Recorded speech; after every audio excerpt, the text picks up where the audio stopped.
So I got the iPhone 15 Pro Max in blue titanium and natural titanium. And let's just see which one is better. You know, typically blue is the way to go. You know, the more colorful and unique iPhone. But I think natural titanium is the winner this year. So here is blue titanium. Let's do the peel.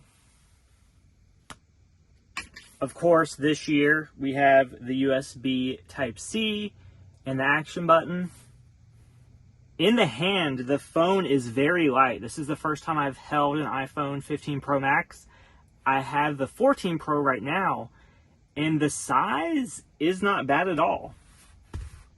Inside the box, of course, we have a braided USB-C cable. That's different from the normal just plasticky iPhone cable. And normal Apple fashion, stickers, the stuff we don't read, whatever. Now, let's take a look at the natural titanium. This is the one I'm excited about this year. Oh, there's two pull tabs. What the heck? I only pulled one on the other one. Now I'm an expert. So let's see. Ooh. Wow. Okay. So this is the natural titanium.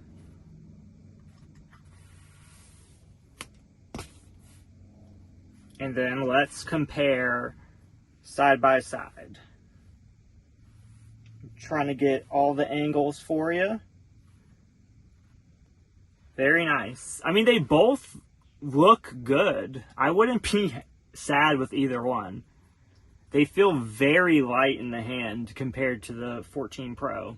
It's just like the bigger size, but it's lighter. Nice. One of the cool features of the phone this year, there's a button on the side instead of a toggle switch, and the button can actually be customized to do a ton of different things. People typically just put their phone on silent and leave it there, so now it can actually be useful for things that you do every day.